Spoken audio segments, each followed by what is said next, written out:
So hey guys, welcome to my new video. And आज मैं तुम लोग को IBS पेंट का फुल ट्यूटोरियल देने वाला हूं। और इस वीडियो के बाद तुम लोग को IBS पेंट से रिलेटेड कोई और वीडियो देखने की ज़रूरत नहीं पड़ेगा, क्योंकि मैं तुम लोग को A to Z सारी चीज़ें एक्सप्लेन कर दूंगा। तब भी अगर तुमको कुछ डाउट होगा तो तुम लोग मेरे को इंस्टाग्राम में DM करके पूछ सकते हो, तो मैं तुमको वहाँ पे एक्सप्लेन कर दूंगा। तो ये वीडियो मैं चालू कर लूँ उससे पहले अगर तुमको ये वीडियो पसंद आए तो वीडियो को लाइक करके अपने दोस्तों को ये वीडियो शेयर करना मत भूलना, और फिर चैनल को सब्सक्राइब कर लेना, क्योंकि इस साल मेरे को 5000 सब्सक्राइबर पूरे करने हैं, जो कि तुम्हारी मदद के बिना नहीं होगा।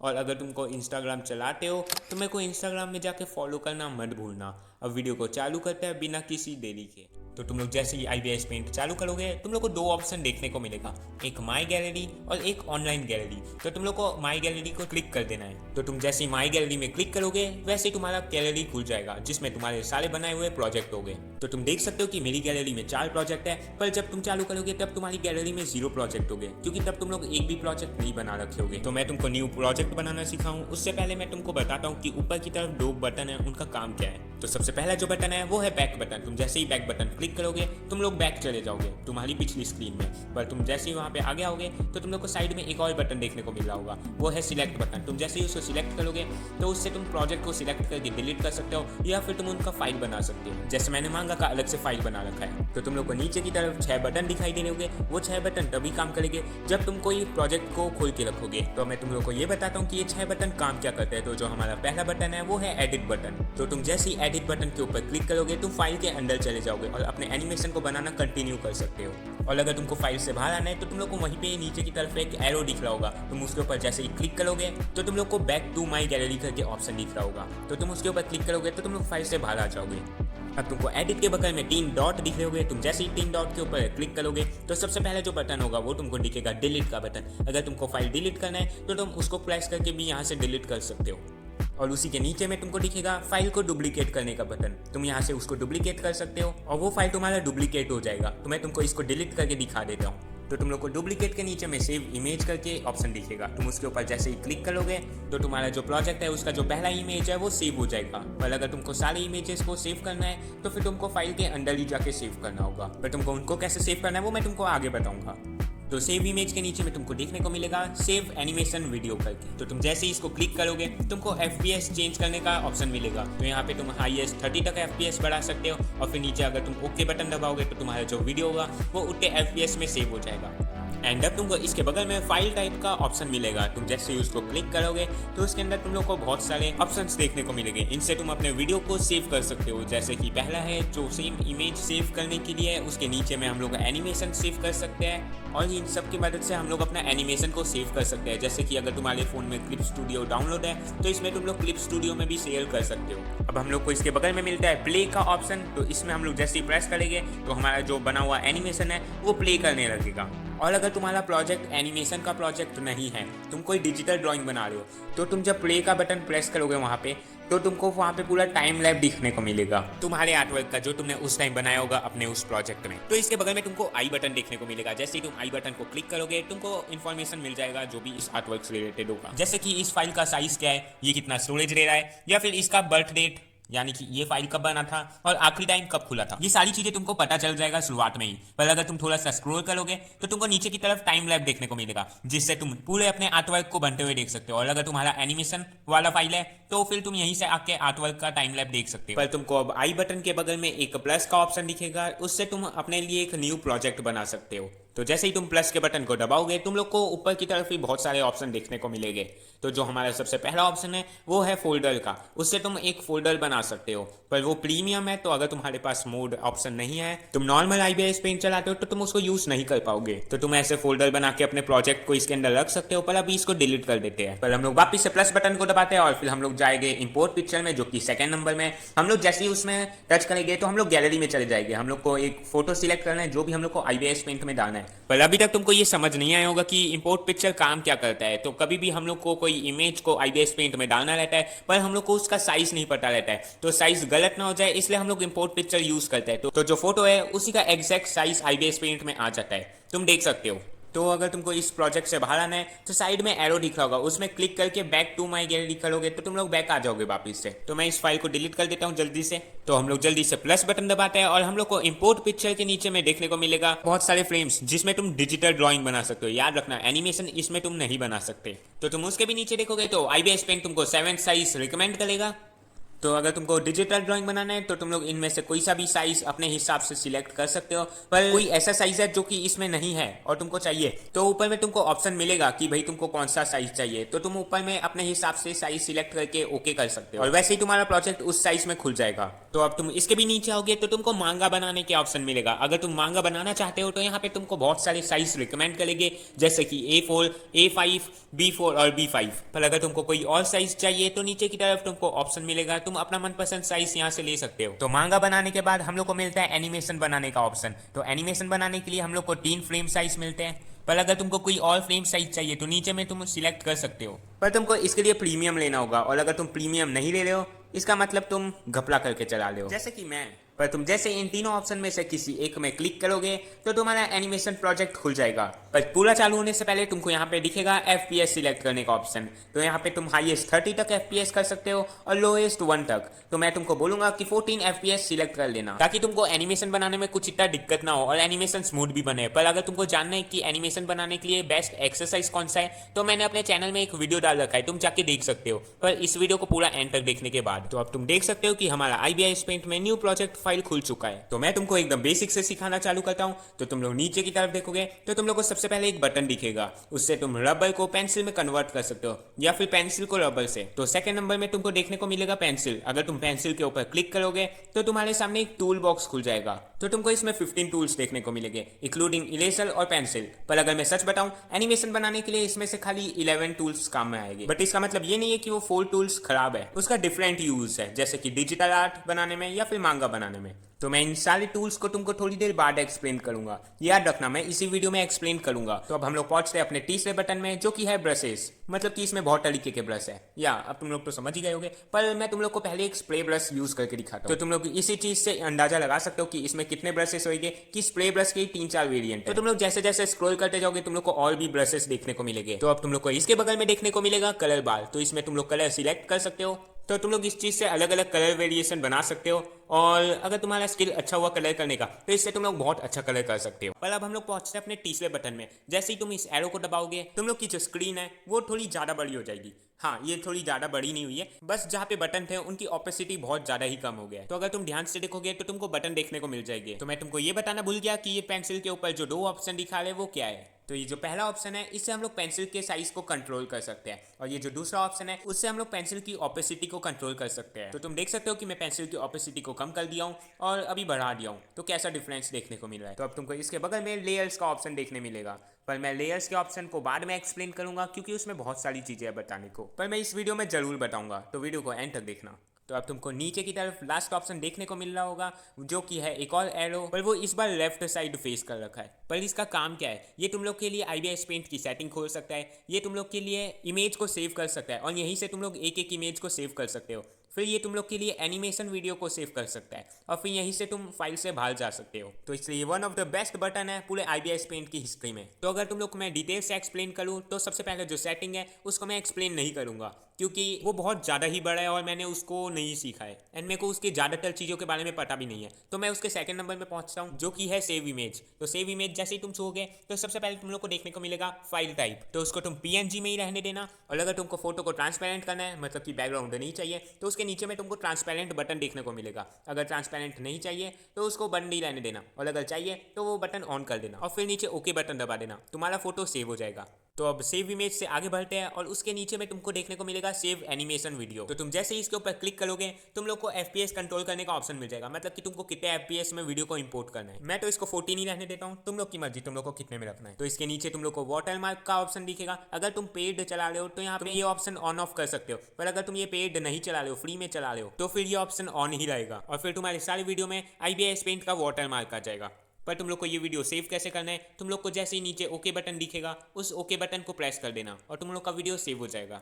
तो अब मैंने तुमको नीचे के सारे बटन एक्सप्लेन कर दिया है। तो अब हम लोग ऊपर की तरफ देखें तो हम लोग को सबसे पहले लेफ्ट साइड में देखने को मिलेगा अंडू और रीडू। तो हम लोग अगर कुछ बनाए हैं तो हम लोग अंडू से उसको हटा सकते हैं और रीडू का काम है जो भी हमने हटाया है उसको वापस लाना। पर अब हम लोग ऊपर की तरफ राइट साइड में देखें तो हमारा जो सबसे पहला बटन है उसको जैसे ही हम लोग प्रेस करेंगे तो हम लोग को बहुत सारे ऑप्शंस देखने को मिलेंगे। पर सबसे पहला जो ऑप्शन होगा वो है रेफरेंस विंडो। तो रेफरेंस विंडो का काम क्या है, जो भी हम लोग स्क्रीन में बनाएंगे वो हम लोग को साइड में रेफरेंस विंडो में दिखाई दे रहा होगा। पर अब तुम लोग सोच लोगे कि ये कितना फालतू काम है, पर जैसे ही हम लोग इस कैमरा के ऊपर क्लिक करेंगे वहाँ पे एक खाली स्पेस आ जाएगा जहाँ पे हम लोग अपनी कोई मनपसंद इमेज को रख सकते हैं जिसको हम लोग देख के बनाना चाहते हैं। पर हम लोग इमेज को रेफरेंस विंडो के अंदर कैसे डालें, तो तुम लोग को साइड में 3 डॉट देखने को मिल रहा होगा। जैसे ही तुम उसके ऊपर क्लिक करोगे तो तुमको 3 ऑप्शन देखने को मिलेंगे। तो पहला होगा ऐड रेफरेंस। तुम लोग जैसे ही उसके ऊपर क्लिक करोगे तुम लोग गैलरी में चले जाओगे। तो गैलरी में जाने के बाद तुम लोग को जो भी रेफरेंस इमेज चाहिए उसको क्लिक करके इंपोर्ट कर लो। तो इसमें जो सेकंड बटन है वो है रिमूव रेफरेंस। हम लोग को जो भी रेफरेंस इमेज हटाना है हम लोग इससे हम लोग उसको हटा सकते हैं। और इसमें जो लास्ट ऑप्शन है उसका काम है, अगर हम लोगों ने कभी गलती से इमेज को बहुत ज़्यादा ही जूम कर दिया और हम लोग को उसको एक्चुअल साइज में लाना है तो हम लोग तीसरा बटन दबा देगा, वो इसके एक्चुअल साइज में लाके छोड़ देगा इमेज को। तो रेफरेंस इमेज से नीचे तुम लोग को देखने को मिलेगा ग्रेड ऑप्शन। तो इसको जैसे ही तुम लोग ऑन करोगे तो तुम लोग को कुछ पता नहीं चलेगा कि कुछ हुआ भी है कि नहीं, जब तक तुम लोग इस इमेज को जूम नहीं करोगे। पर जैसे ही तुम लोग जूम करोगे तुम लोग को यहाँ पे पिक्सल्स देखने लगेंगे। एंड मैं सच बता रहा हूँ, मेरे को नहीं पता कि इस टूल का इतना काम क्या है क्योंकि मैंने इसको कभी यूज़ नहीं किया। मैंने अभी इसको डिस्कवर किया क्योंकि मेरे को ये वीडियो बनाना था। पर अभी इसके नीचे जो ऑप्शन मिलता है वो है मांगा मेन्यू स्क्रिप्ट। तो इसका काम क्या है मेरे को सच्ची में नहीं पता क्योंकि मैं मांगा नहीं बनाता हूँ, मैं एनिमेशन बनाता हूँ। तो मैं तुम लोग को एनिमेशन से रिलेटेड सारे टूल्स बता दूंगा, बट अभी इसको स्किप करते हैं। पर इसके जो नीचे हम लोग को ऑप्शन मिलेगा वो है डिस्प्ले व्हेन जूम्ड। तो इसका काम क्या है मैं तुम लोग को बताता हूँ। अभी ये पिक्सेलेटेड में है, अगर मैं स्क्रीन में कुछ ड्रॉ करता हूँ और उसके बाद उसको जूम करूंगा तो मेरे को बहुत सारे पिक्सल्स देखने को मिलेंगे। और अगर मैं यहाँ पे स्मूथ कर देता हूँ और उसके बाद जूम करता हूँ तो मेरे को यहाँ पे पिक्सल्स देखने को नहीं मिलेंगे। दिखने को मिलेंगे थोड़े से, पर वो इतने भी नहीं होंगे, वो थोड़े से ब्लर होगी। पर मैं तुम लोग को बोलूंगा कि तुम लोग इसको पिक्सेलेटेड में ही छोड़ देना। तो मैंने तुम लोग को पहले वाले बॉक्स में से सब कुछ बता दिया। अब हम लोग पहुंचते हैं अपने सेकंड बॉक्स में। तो सेकंड वाले बॉक्स में से मैं तुम लोग को खाली मेन चीज़ें एक्सप्लेन करूंगा, यानी कि कॉपी और पेस्ट। तुम लोग कॉपी दबा के कोई फ्रेम को कॉपी कर सकते हो और वैसे ही दूसरे खाली फ्रेम में जाके वहाँ पे तुम लोग पेस्ट कर सकते हो उसको। तो जब तुम इसको पेस्ट करोगे तो तुमको 3 ऑप्शन देखने को मिलेंगे। तो जो सबसे पहला ऑप्शन है उसका नाम है ट्रांसलेट स्केल, जो दूसरा ऑप्शन है उसका नाम है पर्सपेक्टिव फॉर्म, अब जो तीसरा ऑप्शन है उसका नाम है मैश फॉर्म। और इन तीनों का काम क्या है वो मैं तुमको एक्सप्लेन करता हूँ। तो ये जो हम लोग का पहला ऑप्शन है उसमें हम लोग खाली इमेज को 4 साइड से कंट्रोल कर सकते हैं। वहीं पे हमारा जो सेकंड टूल है उसमें हम लोग बॉर्डर के सेंटर से भी कंट्रोल कर सकते हैं इमेज को। पर वहीं पे हमारा जो थर्ड ऑप्शन है इसमें हम लोग इमेज के सेंटर से भी कंट्रोल कर सकते हैं। और नीचे में हम लोग को ऑप्शन देखने को मिलेगा जिससे हम लोग सेंटर में बहुत सारे डॉट आ जाएंगे जिनको हम लोग मूव करेंगे तो इमेज भी मूव होएगा। तो कॉपी पेस्ट में इतना ही होता है। तो अब हम लोग पहुंचते हैं अपने तीसरे बॉक्स में, क्योंकि उसमें बहुत सारी चीज़ें हैं जो कि एनिमेशन बनाने में या फिर डिजिटल आर्ट बनाने में काम आएगा। तो जैसे ही तुम लोग इसको क्लिक करोगे तुम लोग को सबसे पहले देखने को मिलेगा स्टेबलाइजेशन। तो इसका काम क्या होता है, जब भी तुम आउटलाइन बनाओगे तो जो लाइन होगा वो बहुत ज़्यादा ही स्मूथ बनेगा और आउटलाइन एकदम परफेक्ट बनेगा। तो मैं तुमको बोलूँगा इसको तुम लोग 10 में सेट करके रखना। तो अब जो सेकेंड टूल है वो है फोर्स फेड। तो जैसे ही तुम इस टूल को ऑन करोगे तुमको 2 ऑप्शन खुल जाएंगे।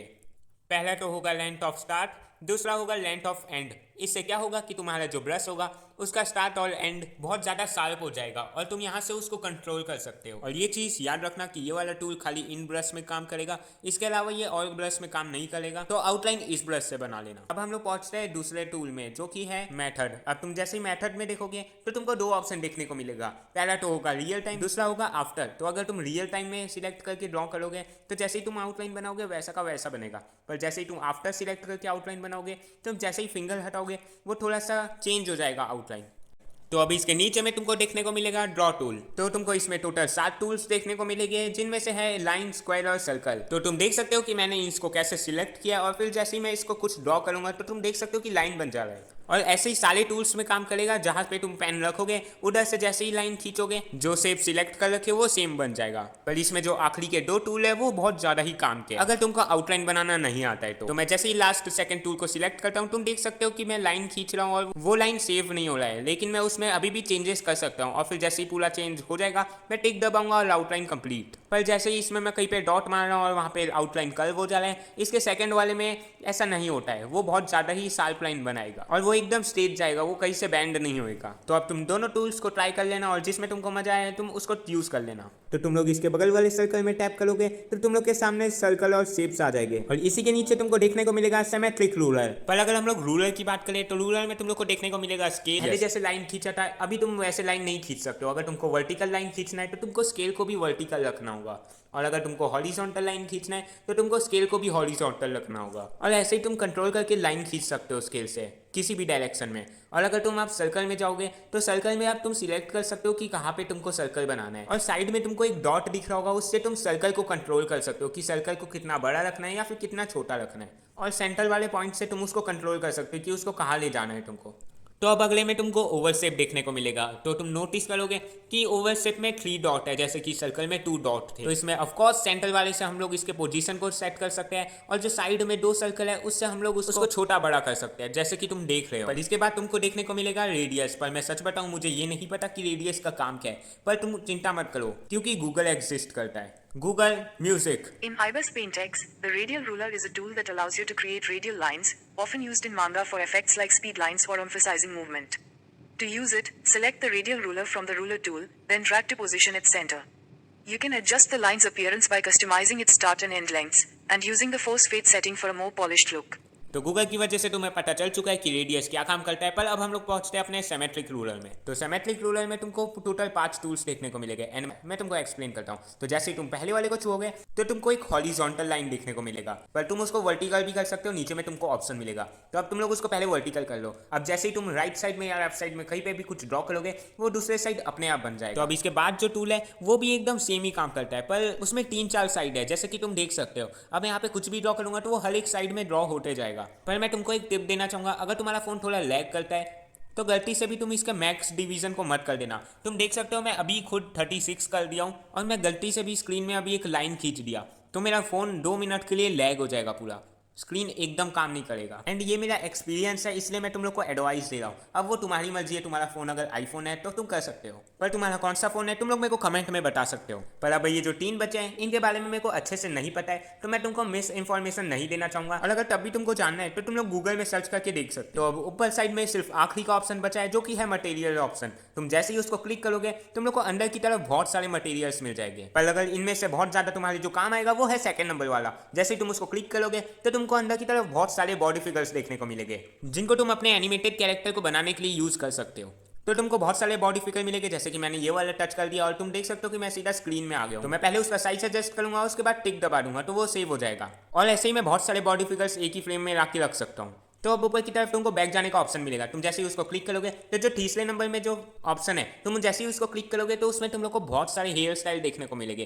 तुम उसमें स्क्रॉल करोगे तो तुमको माउथ, आईज, लेग, हैंड, तुम लोग को बहुत सारी चीजें देखने को मिलेगा, जो कि तुम्हारी डिजिटल ड्राइंग बनाने के लिए बहुत ज्यादा काम आएगा। और तुम बैक जाओगे तो तुमको यहाँ पे बहुत सारी चीजें देखने को मिलेगा, जैसे कि मेरा एक और फेवरेट है जो कि है बैकग्राउंड। तो कलरफुल बैकग्राउंड और एनिमेटेड बैकग्राउंड का भी ऑप्शन है। तुम जैसे ही इसको क्लिक करोगे तो तुमको बहुत सारे एनिमेटेड बैकग्राउंड देखने को मिलेंगे। पर अगर मैं सच बोलूं, इनको मैं कलर करने के लिए यूज करता हूं। मैंने एक भी बैकग्राउंड को कभी अपने एनिमेटेड वीडियो के लिए यूज नहीं किया है। पर तुम अब बैक जाके स्क्रॉल करोगे नीचे की तरफ तो तुम लोग को मांगा बैनर भी देखने को मिल जाएंगे। पर अब तुम ऊपर की तरफ देखोगे तो तुमको 3 ऑप्शन देखने को मिलेंगे, फेवरेट, हिस्ट्री और सर्च बार।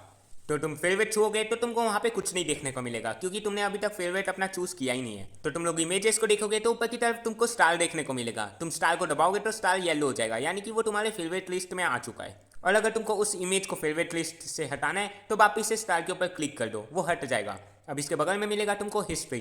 तो हिस्ट्री में तुमको जो भी इमेज तुमने पास्ट में यूज किया होगा वो सबका हिस्ट्री तुमको देखने को मिलेगा। और इसके बगल में तुमको देखने को मिलेगा सर्च बार। तुम सर्च बार में कुछ भी सर्च करोगे तो वो इमेज आ जाएगा, पर वो इमेज इसमें होना चाहिए। तो मैंने तुम लोग को पूरे IBIS पेंट का ट्यूटोरियल दे दिया है, पर अभी भी इसमें 3 ऐसी चीज है जिनका मैंने तुमको ट्यूटोरियल नहीं दिया है। तो पहला है टूल बॉक्स, दूसरा है लेयर्स ऑप्शन और तीसरा है एनिमेशन बनाने का ऑप्शन। तो मैं तुम लोग को सबसे पहले बताऊंगा कि तुम लोग एनिमेशन बनाने के लिए फ्रेम्स कैसे यहाँ पे ला सकते हो। तो यहाँ पे तुम लोग को पहले प्लस का ऑप्शन दिख रहा होगा। तुम जैसे ही प्लस के ऊपर क्लिक करोगे तुम्हारा न्यू पेज बनते जाएगा, और इसमें फ्लिपर क्लिप की तरह फ्रेम्स के ऊपर में नंबर नहीं दिखाएगा, तो ये चीज ध्यान देना। पर मैं तुम लोग को दिखाने के लिए यहाँ पे पहले 1 लिख देता हूँ, फिर 2 लिख देता हूँ। अब तुम लोग देख सकते हो कि मैं 3, 6 तक लिख दूंगा। तो प्लस के बगल में तुमको देखने को मिलेगा प्ले का ऑप्शन। तुम जैसे ही उसको प्रेस करोगे तुम्हारा एनिमेशन प्ले हो जाएगा। और अगर तुमको इसको पॉज करना है तो तुम लोग स्क्रीन में टच करोगे तो ये पॉज हो जाएगा। तो प्ले के बगल में तुमको 3 डॉट देखने को मिलेगा। तुम जैसे 3 डॉट को टच करोगे तो तुम्हारे सामने 4 ऑप्शन आ जाएंगे। पहला तो होगा एनिमेशन सेटिंग, दूसरा होगा फ्रेम सेटिंग, तीसरा होगा डुप्लीकेट और चौथा होगा डिलीट। तो तुम जैसे ही एनिमेशन सेटिंग को प्रेस करके ओपन करोगे तुम लोग को देखने को मिलेगा FPS को कंट्रोल करने का ऑप्शन। तो इसमें तुम अपनी मर्जी से इसको रख सकते हो। अब इसके नीचे में तुमको देखने को मिलेगा डिस्प्ले मोड। डिस्प्ले मोड में तुम बोट को कर देना ताकि तुमको फ्रेम के आगे क्या है और फ्रेम के पीछे क्या है दोनों दिखाई दे। और जब तुम बोट में करोगे तो नीचे में तुमको और ऑप्शन मिलेंगे, जैसे कि तुम कितने फ्रेम दूर तक देखना चाहते हो। और नीचे में तुम कलर का ऑपेसिटी भी कम कर सकते हो कि वो कितना डार्क दिखना चाहिए। और इसके नीचे में तुम कलर भी सिलेक्ट कर सकते हो कि तुमको ग्रीन और रेड के अलावा भी कोई और कलर चाहिए। तो इसमें कुछ इतना ही ऑप्शन है। अब तुम यहाँ से बैक करो और नीचे में तुमको देखने को मिलेगा फ्रेम सेटिंग। तो तुम फ्रेम सेटिंग को जैसे ही छूओगे तुम लोग को ऑप्शन देखने को मिलेगा फ्रेम में ही। तुम लोग को ड्यूरेशन का ऑप्शन मिलेगा। तुम फ्रेम का ड्यूरेशन कितना बढ़ाना चाहते हो, तो तुम 1 से लेके इसको 10 तक भी कर सकते हो और 10 से ज़्यादा भी होता है। तो अब ये तुम्हारे ऊपर है कि तुमको इसको कितना रखना है। और एक मजेदार चीज़ बताऊं, इसको तुम फ्रेम के ऊपर टच करके भी नॉर्मली खोल सकते हो। तुमको इतना साइड में सेटिंग्स में जाने का जरूरत नहीं है। तो ड्यूरेशन के नीचे में ही तुमको फ्रेम को डुप्लीकेट करने का ऑप्शन और फ्रेम को डिलीट करने का ऑप्शन मिल जाएगा। तो तुमको इसके लिए भी 3 डॉट में जाने का जरूरत नहीं है।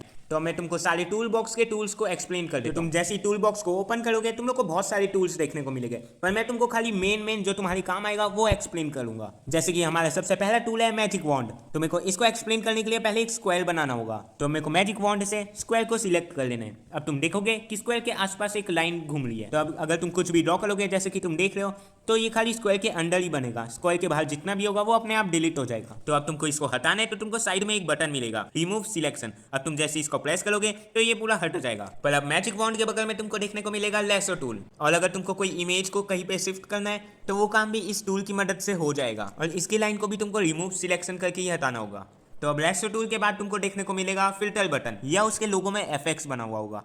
तो इसमें तुम जैसे ही क्लिक करोगे तो इसमें तुम लोग को बहुत सारे फिल्टर देखने को मिलेंगे, जैसे कि ब्लर ऑप्शन। तुम जैसे ही ब्लर के ऊपर टच करोगे तो तुम लोग को बहुत तरीके के ब्लर देखने को मिलेंगे। तो अगर मैं पहले वाले ब्लर में 2 बार टैप करूंगा तो एक सेटिंग्स खुल जाएगा जिसमें तुम कंट्रोल कर सकते हो कि तुमको अपने इमेज को कितना ब्लर करना है। इसके अलावा तुम लोग को बहुत सारे टूल्स देखने को मिल जाएंगे। अगर मैं हिस्ट्री में जाऊं तो यहाँ पे तुमको कलर सिलेक्ट करने का ऑप्शन मिलेगा। जैसे कि तुम देख सकते हो कि यहाँ पे मैं कलर कंट्रोल कर रहा हूँ अपने हिसाब से। और ये तो बहुत बेसिक टूल है। इसके अंदर अगर तुम ध्यान से देखोगे तो तुम लोग को बहुत तरीके के इफेक्ट देखने को मिलेंगे। तो अब हम लोग इससे आगे बढ़ते हैं तो हम लोग को 2 बेसिक टूल्स देखने को मिलेंगे, पेंसिल और इरेजर। तो अब हम लोग अगले टूल में पहुंचते हैं जिसका नाम है स्मज टूल। तो इस टूल से तुम लोग कलर को बहुत ज़्यादा दूर तक फैला सकते हो, जैसे तुम देख रहे हो मैं कर रहा हूँ। और इसके अलावा तुम इस टूल से 2 कलर को मिला भी सकते हो और स्मूथ भी कर सकते हो आउटलाइन को। तो अब जो अगला टूल है उससे हम लोग इमेज को ब्लर कर सकते हैं, वो है ब्लर ब्रश। पर इफेक्ट से भी हम लोग ब्लर कर सकते हैं, पर इससे हम लोग को एक एडवांटेज मिलेगा कि हम लोग को अगर कोई थोड़े से एरिया को ब्लर करना है तो हम लोग इस ब्रश की मदद से कर सकते हैं, वरना अगर हम लोग इफेक्ट लगाएंगे तो पूरा इमेज ब्लर हो जाएगा। तो अगला टूल तुमको देखने को मिलेगा स्पेशल टूल। तो स्पेशल टूल से तुम जितने भी एरिया को सिलेक्ट करते जाओगे उतना एरिया कलर होते जाएगा और तुम इसी तरीके से इरेज भी कर सकते हो। और साइड में तुमको ऑपेसिटी कम करने का भी ऑप्शन मिलेगा, तो तुम ऑपेसिटी भी अपने हिसाब से कम ज़्यादा कर सकते हो।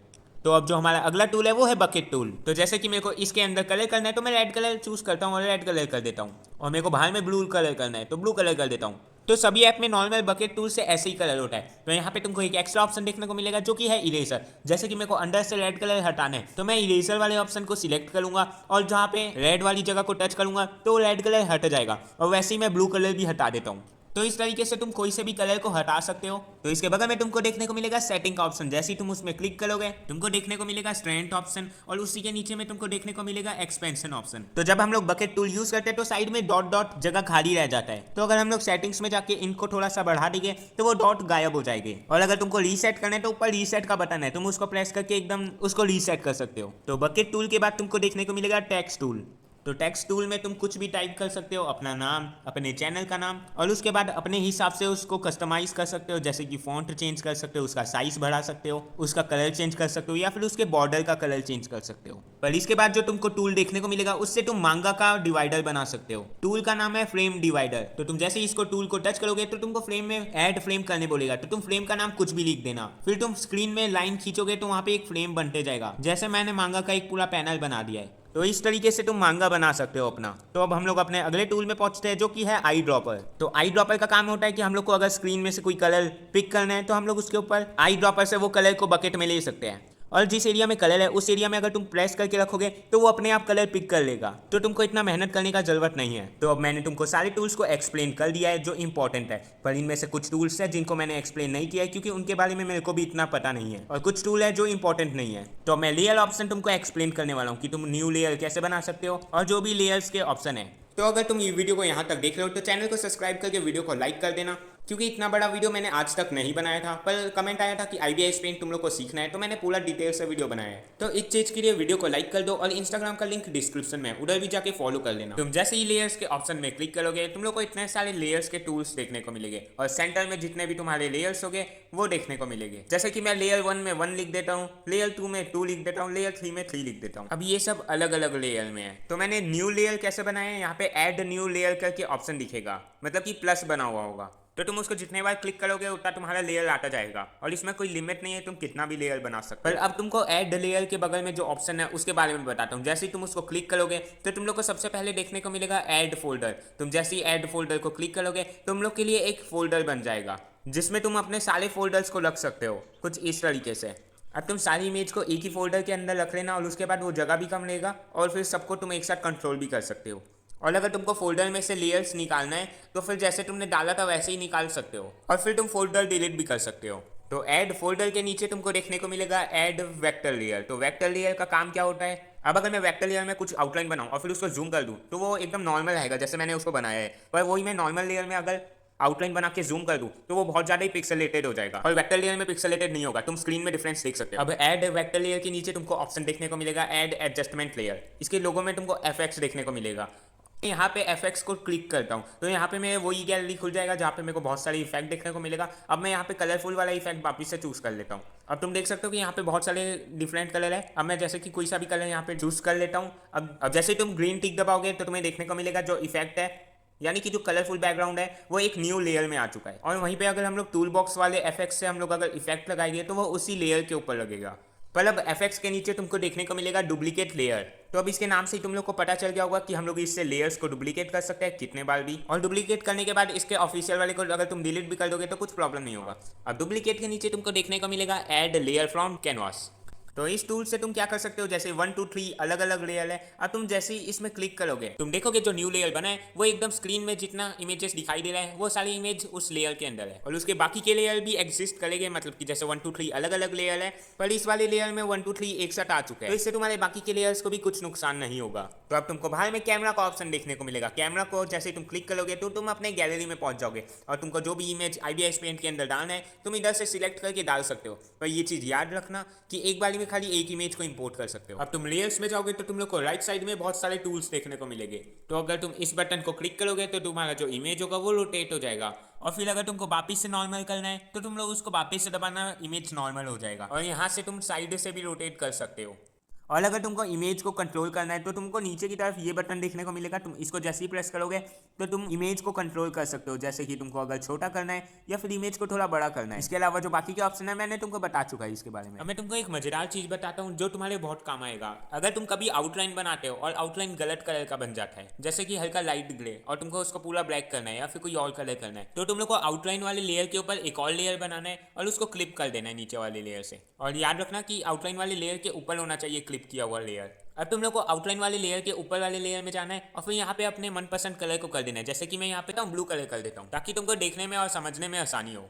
तो अब तुम देख सकते हो कि जब मैं फ्रेम में कलर किया तो खाली आउटलाइन के ऊपर कलर हुआ, उसके अलावा कहीं पे कलर नहीं हुआ। तुम जूम करके तक देख सकते हो। पर ध्यान देना कि क्लिप अगर हटा दोगे गलती से लेयर में से तो पूरे स्क्रीन में कलर हो जाएगा। तो इसके बगल में तुमको देखने को मिलेगा अल्फा लॉक। अल्फा लॉक का भी सेम काम होता है पर वो उसके लिए तुमको एक न्यू लेयर बनाने का जरूरत नहीं है। तो अल्फा लॉक के बगल में तुमको नॉर्मल का ऑप्शन देखने को मिलेगा। अब मैं तुमको बताता हूँ कि इसका काम क्या है। इसकी मदद से तुम कुछ इस टाइप की रोशनी बना सकते हो। तुमने एनीमे में तो देखा ही होगा।